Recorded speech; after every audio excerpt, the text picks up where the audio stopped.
Good morning everyone. मैं जितेंद्र कुमार, प्रवक्ता भूगोल ऑनलाइन क्लास में आप सभी का स्वागत करता हूं। और आज हम अध्याय 2 विश्व जनसंख्या वितरण, घनत्व और वृद्धि पर चर्चा करेंगे। ये हमारे पाठ का नाम है, विश्व जनसंख्या वितरण, घनत्व और वृद्धि। देखिए हमारा पाठ कहाँ से शुरू होता है, क्या कहता है, क्योंकि एनसीईआरटी को पढ़ना बहुत ही ज़रूर होता है, क्योंकि एनसीईआरटी में कुछ शब्दावली ऐसी होती है जिसको समझना हमारे लिए बेहद ज़रूरी है। बिना इन शब्दावलियों को समझे, बिना कॉन्सेप्ट को समझे हम क्वेश्चन आंसर नहीं कर सकते और सही से अपने क्वेश्चन आंसर नहीं लिख सकते। इसलिए पहले हम एनसीईआरटी को रीड करते हैं, इसमें जहाँ जहाँ जैसे जैसे क्वेश्चंस बनेंगे हम उस पर भी चर्चा करते चलेंगे। देखिए हम क्वेश्चन की शुरुआत करते हैं कि किसी देश के निवासी ही उसकी वास्तविक धन होता है। यही लोग देश के संसाधनों का उपयोग करते हैं और उनकी नीतियां निर्धारित करते हैं। अंततः एक देश की पहचान उसके लोगों से ही होती है। यह कहना आवश्यक है कि किसी देश में कितनी स्त्रियां और पुरुष हैं, प्रतिवर्ष कितने बच्चे जन्म लेते हैं, कितने लोगों की मृत्यु होती है और कैसे, क्या वे नगरों में रहते हैं अथवा गांवों में, क्या वे पढ़ और लिख सकते हैं तथा वे क्या काम करते हैं। यही वे तथ्य हैं जिनके बारे में हम इस इकाई में अध्ययन करेंगे। देखिए यहाँ मैं आपको बता दूं कि निवासियों को अर्थात देश के नागरिकों को वास्तविक धन माना गया है और हमारे देश में कितनी स्त्रियां हैं, हमारे देश में कितने पुरुष हैं, कितने बच्चे हैं और क्या ये पढ़े लिखे हैं, ये गांवों में रहते हैं, ये नगरों में रहते हैं, इनके विषय में हमें जानना है। हमसे क्वेश्चन किया है, क्या वे गांवों में रहते हैं, क्या वे नगरों में रहते हैं, क्या वे पढ़े लिखे हैं, उनकी साक्षरता कितनी है। इन सभी बातों की इस टॉपिक में हम पढ़ाई करेंगे। देखिए क्या कहता है आगे टॉपिक। 21वीं शताब्दी के प्रारंभ में विश्व की जनसंख्या 600 करोड़ से अधिक दर्ज की गई थी। यहाँ हम जनसंख्या के वितरण, घनत्व के प्रतिरूपों की विवेचना करेंगे। यहाँ मैं आपको बता दूं, यहाँ हम विश्व की जनसंख्या के वितरण का मतलब होता है कहाँ कहाँ जनसंख्या कितनी कितनी निवास करती है। कहीं जनसंख्या अधिक निवास करती है, कुछ क्षेत्र ऐसे होते हैं जहाँ जनसंख्या बहुत कम निवास करती है। तो ऐसे क्षेत्र जहाँ पर जनसंख्या निवास अधिक करती है, कुछ कारण होंगे। कारण क्या होंगे, या तो वहाँ पर रोजगार अच्छा होगा, जीने के जो साधन होते हैं वे अच्छे होंगे, और जहाँ जनसंख्या कम निवास करती है वहाँ जीवन जीने में असुविधा होगी, इसीलिए लोग वहाँ निवास नहीं करेंगे। तो पढ़ लेते हैं आगे क्या कहते हैं।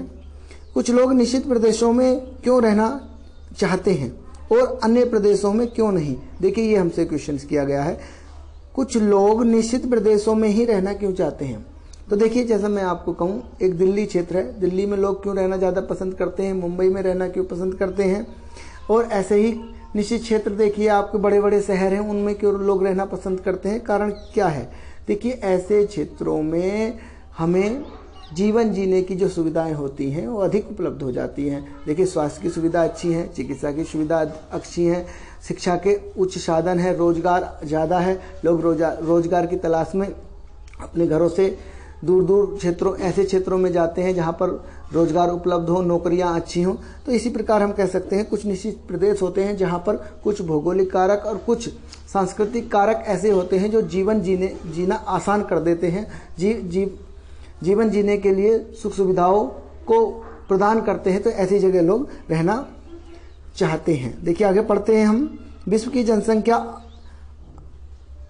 असमान रूप से वितरित है। कहने का मतलब है विश्व की जनसंख्या असमान रूप से वितरित है।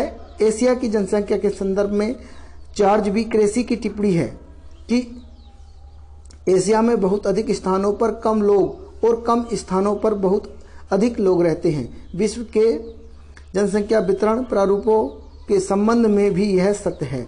कहने का मतलब है कि ये टिप्पणी तो की है, ये आपको परीक्षा में पूछी जा सकती है। जॉर्ज बी क्रेजी ने क्या टिप्पणी कही है, तो देखिए एशिया में बहुत अधिक स्थानों पर कम लोग रहते हैं। एशिया का एक बहुत बड़ा क्षेत्र ऐसा है जहां पर लोग कम रहते हैं। ऐसा क्षेत्र कौन सा हो सकता है, क्योंकि एशिया का अधिकांश क्षेत्र हमारा कैसा है, उसमें पर्वत है, उसमें पठार है, उबड़ खाबड़ है, अनुपजाऊ है, रेगिस्तान है। क्या ऐसे क्षेत्र में लोग रहना पसंद करेंगे? बिल्कुल नहीं। तो देखिए और कम ही क्षेत्र हमारी एशिया में ऐसे हैं जो उपजाऊ भूमि वाले हैं, उपजाऊ भूमि वाले क्षेत्र हैं, उनमें जनसंख्या ज़्यादा निवास करती है। जैसे हमारा गंगा का मैदान है, गंगा के मैदान में लोग ज़्यादा निवास रहना पसंद करते हैं, क्योंकि यहाँ पर कृषि के लिए उपजाऊ मिट्टी मौजूद है, सभी को अन्न और खाद्यान्न प्राप्त हो जाता है। तो एशिया का एक बहुत बड़ा भाग ऐसा है जो पर्वतों से, पठारों से, उबड़ खाबड़ रेगिस्तानों से घिरा हुआ है, इसलिए वहाँ पर जनसंख्या निवास नहीं करती। तो यही प्रतिरूप ऐसा विश्व में भी देखा गया है। पूरे विश्व के संदर्भ में अगर हम देखें तो ऐसा ही देखा गया है कि विश्व में भी बहुत सारे स्थान ऐसे हैं जहाँ पर तमाम स्थान ऐसा है जहाँ पर उबड़ खाबड़ भूमि है, जहाँ अनुपजाऊ भूमि है, जहाँ पर मरुस्थल हैं, जहाँ पर शीत हवाएं चलती हैं, दुर्गम क्षेत्र हैं, ऐसे स्थानों में जनसंख्या निवास नहीं करती है। तो जॉर्ज वी क्रेजी की जो टिप्पणी है ये समस्त विश्व पर भी लागू होती है। अब देखिए आगे पढ़ते हैं। विश्व में जनसंख्या वितरण के प्रारूप। जनसंख्या के वितरण और घनत्व के प्रारूप हमें किसी क्षेत्र की जनांकीय विशेषताओं को समझने में मदद करते हैं। जनसंख्या वितरण शब्द का अर्थ भूपृष्ठ पर लोग किस प्रकार वितरित हैं, कहने का मतलब है लोग हमारी भूमंडल पर किस प्रकार फैले हुए हैं, इस बात से लगाया जाता है। मोटे तौर पर विश्व की जनसंख्या का 90% इसके 10% स्थल मंडल में ही निवास करता है। देखिए हमारे पूरे विश्व की अगर हम बात करते हैं तो 90% जनसंख्या मात्र केवल 10% भूभाग पर ही निवास करती है। कहने का मतलब है 10% भूभाग ऐसे हैं जो मानव को शरण देते हैं, मानव के लिए उपयुक्त भौगोलिक दशाएं उत्पन्न करते हैं, जिसमें मानव आसानी से अपने कार्यकलाप कर सके, आसानी से उसका भरण पोषण हो सके। तो ऐसा अब देखिए, तो केवल 10% ही ऐसा क्षेत्र है विश्व में जो उबड़ खाबड़ नहीं है, जिसमें सभ्यताएं विकसित हुई हैं, जिसमें लोग निवास करते हैं। तो इसका मतलब 90% मतलब लैंड हमारा खाली पड़ा है। तो खाली है लेकिन वो ऐसा क्षेत्र है जहाँ पर कोई रहना पसंद नहीं करेगा, क्योंकि वहाँ जीवन को जीने की सुविधाएं उपलब्ध नहीं है। विश्व के 10 सर्वाधिक आबादी देशों में विश्व की लगभग 60% जनसंख्या निवास करती है। इन देशों में से 6 एशिया में अवस्थित हैं। एशिया के इन 6 देशों को पहचानिए। देखिए इसने कहा है कि विश्व की जो 60% जनसंख्या है उसमें से 10 देशों में स्थित है एशिया में, उसमें 6 देश स्थित हैं। कहने का मतलब यह है कि पूरे विश्व की 60% जनसंख्या निवास करती है। तो इन 10 देशों में से 6 एशिया में हैं।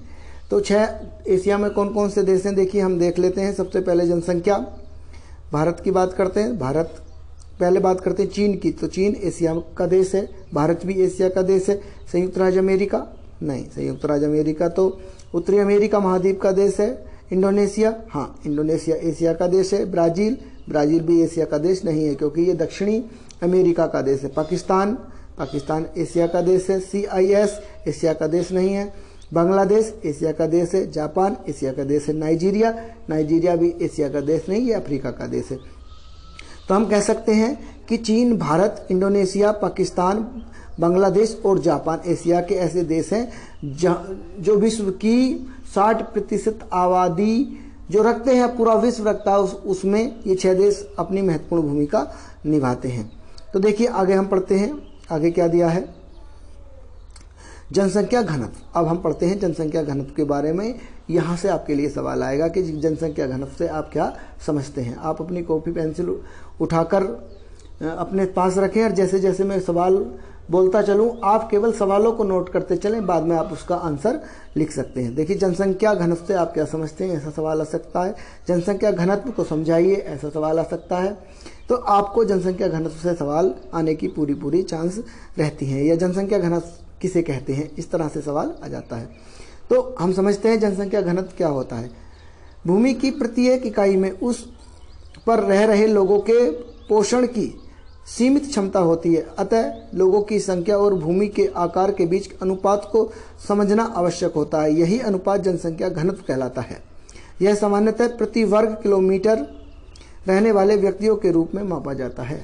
ये देखिए इसकी जो थोड़ी लैंग्वेज थोड़ी कठिन होती है, बड़े बड़े सेंटेंस NCERT दे देती है तो समझना मुश्किल होता है। मैं आपको आसानी से समझाना चाहूँगा कि 1 वर्ग किलोमीटर में जितनी जनसंख्या निवास करती है वह जनसंख्या घनत्व कहलाती है। जनसंख्या घनत्व में जनसंख्या को वहां के क्षेत्रफल से भाग दिया जाता है। अब देखिए कहाँ जनसंख्या, जहां जनसंख्या ज्यादा निवास करती है, घने घने घर बसे होते हैं, आबादी बहुत ज्यादा होती है, वहां पर जनसंख्या घनत्व ज्यादा होता है। देखिए अगर एक गांव की बात करें तो एक पूरे जितने गांव में ज्यादा से ज्यादा 1000 लोग निवास करते हैं, 2000 लोग निवास करते हैं, एक जितने बड़ा एक गाँव का एरिया होता है उतने बड़े दिल्ली के एरिया की बात करें, दिल्ली में बात करें, गाजियाबाद में बात करें तो वहां पर लाखों की संख्या में लोग निवास करते हैं। तो 1 वर्ग किलोमीटर में जितने लोग जहां निवास करते हैं वहां का वो जनसंख्या घनत्व बन जाता है। अगर पूरे देश के संदर्भ में बात करते हैं तो देश का पूरा क्षेत्रफल और देश की कुल जनसंख्या, देखिए कुल देश की जनसंख्या बटे कुल देश का क्षेत्रफल से अगर हम भाग दे देते हैं तो जनसंख्या घनत्व निकल आता है। जनसंख्या घनत्व क्या है तो आप इस सूत्र को लिख सकते हैं, जनसंख्या घनत्व बराबर जनसंख्या बटे क्षेत्रफल। उदाहरण के लिए हम देख सकते हैं, उदाहरण के लिए कै प्रदेश क्षेत्रफल 100 वर्ग किलोमीटर है। यदि किसी क्षेत्र का क्षेत्रफल 100 वर्ग किलोमीटर है और जनसंख्या 1,50,000 है, जनसंख्या का घनत्व कितना होगा तो आप देखिए, पहले आप ऊपर जनसंख्या को रखिए, नीचे जनसंख्या घनत्व को रखिए। इस प्रकार जो हमारा आंसर निकल कर आएगा 1500 व्यक्ति वर्ग किलोमीटर आंसर आता है। इससे कै प्रदेश के बारे में आपको क्या पता चलता है? कै प्रदेश के बारे में ये पता चलता है कि यहाँ के प्रत्येक वर्ग किलोमीटर में 1500 व्यक्ति निवास करते हैं। यही यहाँ का जनसंख्या घनत्व कहलाता है। देखिए नीचे दिए गए मानचित्र 2.2 को देखिए, क्या आप अवलोकन कर रहे हैं कि कुछ क्षेत्र वास्तव में सघन बसे हैं? ये विश्व के सघन आबादी के क्षेत्र हैं जिसमें प्रति व्यक्ति वर्ग किलोमीटर 200 से अधिक व्यक्ति निवास करते हैं। तो विश्व में ऐसा क्षेत्र जहां पर प्रति वर्ग किलोमीटर 200 व्यक्ति निवास करते हैं वह सघन जनसंख्या वाला क्षेत्र कहलाता है। ये संयुक्त राज्य अमेरिका का उत्तरी पूर्वी भाग। देखिए ऐसे विश्व में कौन से क्षेत्र हैं? ऐसे अमेरिका का उत्तरी पूर्वी भाग, यूरोप का उत्तरी पूर्वी भाग तथा दक्षिणी एवं दक्षिणी पूर्वी एशिया और पूर्वी एशिया को इसके अंतर्गत सम्मिलित किया जाता है। यहीं से क्वेश्चन आपके लिए आता है कि विश्व के सबसे घनी आबादी वाले क्षेत्र कौन से हैं। तो आपको यही 4 क्षेत्र लिखने होंगे जो बहुत ही ज्यादा आबादी वाले हैं। नंबर 1 क्षेत्र हमारा कौन सा है? देखिए अगर इन चारों में भी हम बात करें सबसे अधिक जनसंख्या घनत्व कहाँ पाया जाएगा? वो दक्षिणी पूर्वी एशिया में पाया जाएगा। तो आप लिख लें, यहाँ क्वेश्चन आप ये बनाएं कि विश्व में सर्वाधिक जनसंख्या वाले क्षेत्र कौन से हैं? विश्व में सर्वाधिक जनसंख्या वाले क्षेत्र कौन से हैं? तो इन क्षेत्रों का आप नाम लिख दें। देखिए ये क्षेत्र संयुक्त राज्य अमेरिका का उत्तरी पूर्वी भाग, नंबर 2 यूरोप का उत्तरी पश्चिमी भाग तथा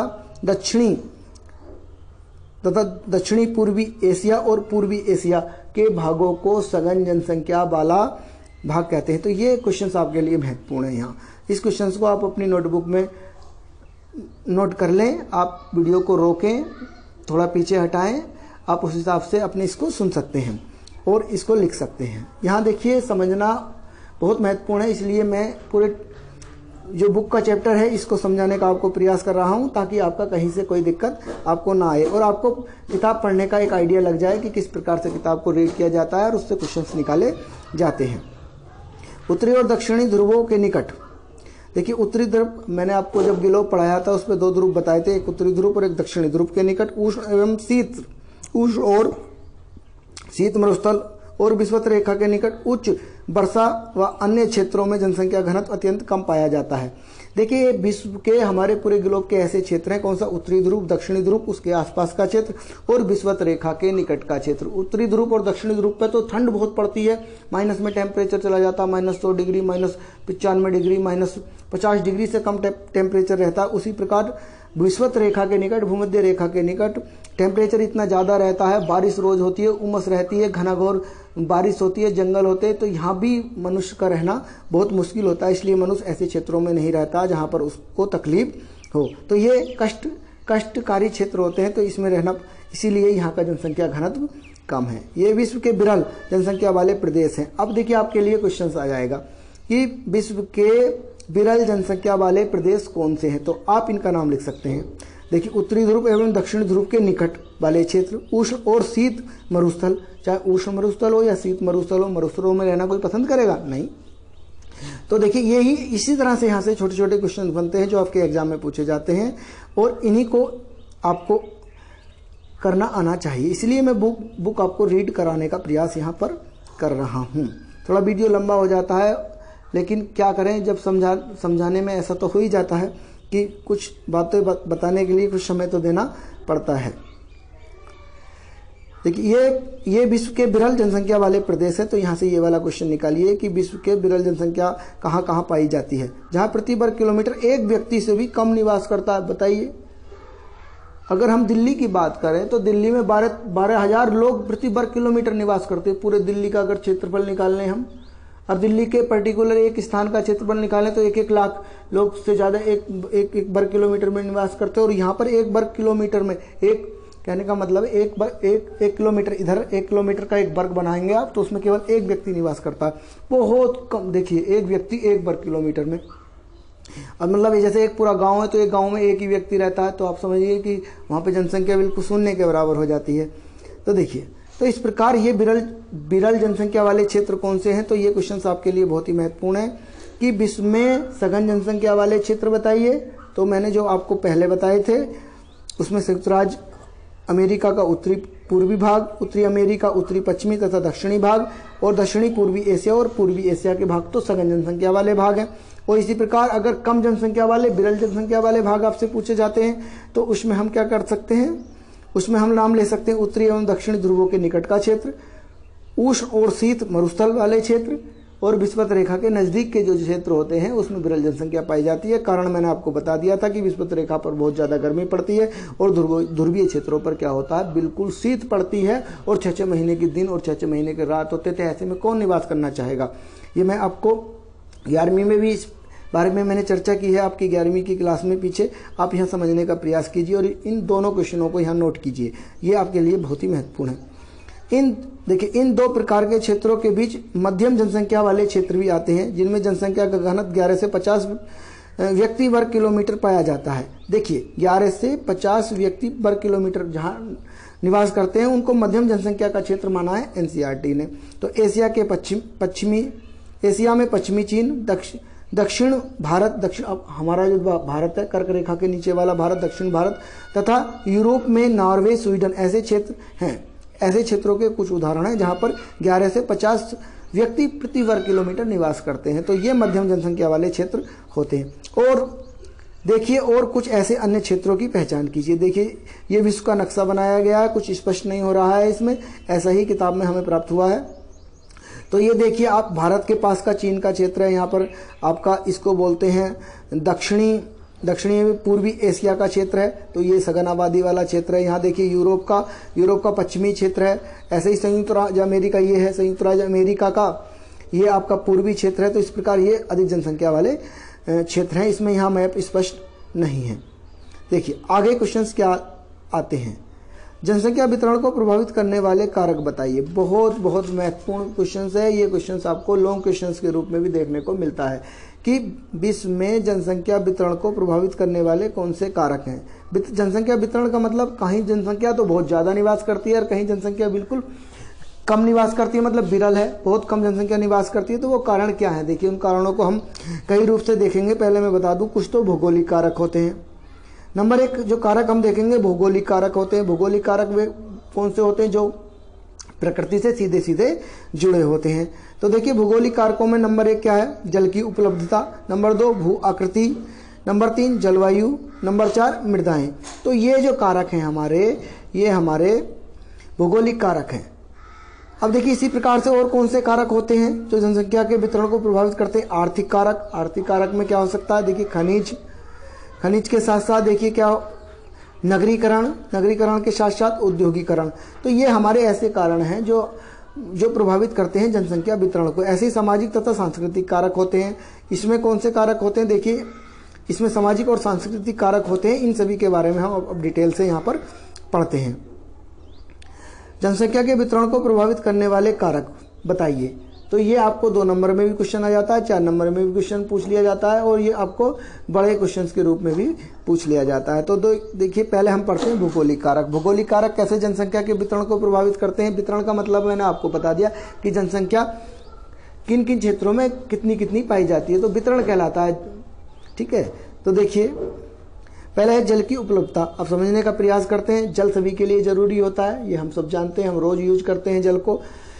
देखिए, जल जीवन का सर्वाधिक महत्वपूर्ण कारक है, अतः लोग उन क्षेत्रों में बसने का प्राथमिकता देते हैं जहां जल आसानी से उपलब्ध हो। कितनी अच्छी बात की गई है कि आप ऐसी जगह रहना पसंद करेंगे जहां पीने के लिए पानी ही ना मिले? नहीं, आप तो नहीं करेंगे। अगर समझदार होंगे तो ऐसी जगह रहना पसंद ही नहीं करेंगे। जल का उपयोग पीने, नहाने, भोजन बनाने, साथ साथ पशुओं, फसलों, उद्योगों और नौ संचालन में किया जाता है। साथ साथ उद्योगों में भी इसका उपयोग किया जाता है। प्रत्येक जगह इसका उपयोग किया जाता है। यही कारण है कि नदी घाटी जहाँ जहाँ बड़ी बड़ी नदी बहती हैं, विश्व के सबसे सघन बसे हुए क्षेत्र उन्हीं के किनारे बसे हुए हैं। आज भी आप देख सकते हैं इस बात को। आप देखिए, अपनी दिल्ली को देख लीजिए। दिल्ली किसके किनारे बसा हुआ है? पानी, यमुना जी के किनारे दिल्ली बसी हुई है। आप देख लीजिए इलाहाबाद गंगा के किनारे, कानपुर देख लीजिए गंगा के किनारे, आप देखिए आपका कोलकाता हुगली के किनारे। इसी प्रकार से बड़े बड़े जितने भी नगर हैं वो नदियों के किनारे बसे हैं, ताकि तो ऐसे क्षेत्र जहाँ पर पानी की उपलब्धता होती है वहाँ पर लोग निवास करते हैं, ज़्यादा रहना पसंद करते हैं। यदि जहाँ मरुस्थल होते ही क्यों है कि वहाँ पानी की कमी है, तो वहाँ पर तो कोई लोग रहता नहीं। तो जनसंख्या के वितरण को जल की उपलब्धता बहुत अधिक प्रभावित करती है। तो जिन क्षेत्रों में जल आसानी से उपलब्ध हो जाता है प्रत्येक कार्य के लिए, वहाँ पर लोग रहना पसंद करते हैं। देखिए, दूसरी है भू आकृति। देखिए, भू आकृति का मतलब होता है उच्चावच। उच्चावच का मतलब मैंने आपको 11वीं में बड़े अच्छी तरीके से पढ़ाया था कि प्राथमिक उच्चावच क्या होते हैं, द्वितीय श्रेणी के उच्चावच क्या होते हैं, तृतीय श्रेणी के उच्चावच क्या होते हैं। ये आप अपने माइंड में रखिए कि कहाँ की हम बात कर रहे हैं। आप तो लोग समतल मैदानों और मन ढालों पर बसने को वरीयता देते हैं। कहने का मतलब है कि आप पहाड़ों पर रहेंगे? नहीं। आप पठारों पर रहना पसंद करेंगे? नहीं। आप ऊबड़ खाबड़ जमीन में रहना पसंद करेंगे? नहीं। आप मैदानों में रहना पसंद करेंगे जहां ढाल मंद होता है। इसका कारण यह है कि ऐसे क्षेत्र फसलों के उत्पादन, सड़क निर्माण, उद्योगों के लिए अनुकूल होते हैं। तो जहां हमारी कृषि कार्य हो सके, जहां हमारी सड़कों का निर्माण हो सके, जहां हमारे उद्योग लग सके और उद्योग लगने के अनुकूल वो क्षेत्र होते हैं, तो वहीं हम रहना पसंद करते हैं। देखिए, पर्वत और पहाड़ी क्षेत्रों के परिवहन तंत्र के विकास में अवरोधक होते हैं। ना पर्वतों पर हम अच्छे परिवहन तंत्र विकसित कर सकते हैं, ना वहां पर जा सकते हैं। इसलिए प्रारंभ में कृषिगत एवं औद्योगिक विकास के लिए अनुकूल नहीं होते। ये क्षेत्र, पर्वतीय क्षेत्र हो या पहाड़ी क्षेत्र हो, उबड़ खाबड़ क्षेत्र हो, ना तो ये कृषि के लिए ना ये उद्योगों के लिए अनुकूल नहीं होते। अतः इन क्षेत्रों में कम जनसंख्या पाई जाती है।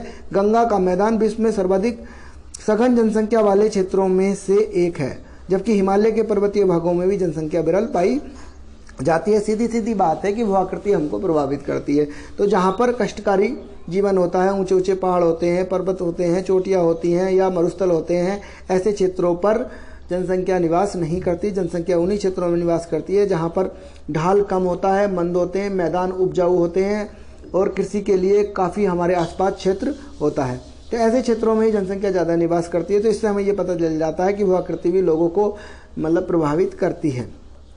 देखिए, जलवायु का क्या प्रभाव पड़ता है, तो हम बात कर लें। अति उष्ण अथवा ठंडे मरुस्थलों की विषम जलवायु मानव बसाव के लिए असुविधाजनक होती है। क्या आप ऐसे इलाकों में रहना पसंद करेंगे जहां पर खूब गर्मी पड़ती हो या खूब ठंड पड़ती हो, माइनस में टेम्परेचर चला जाता हो, या और गर्मी इतनी ज़्यादा हो कि आदमी जल जाए, 50, 55, 58 डिग्री टेम्परेचर हो जाए, 60 डिग्री तक टेम्परेचर हो जाए, तो क्या 60 डिग्री सेल्सियस टेम्परेचर में आप जी सकेंगे? नहीं। तो देखिए, तो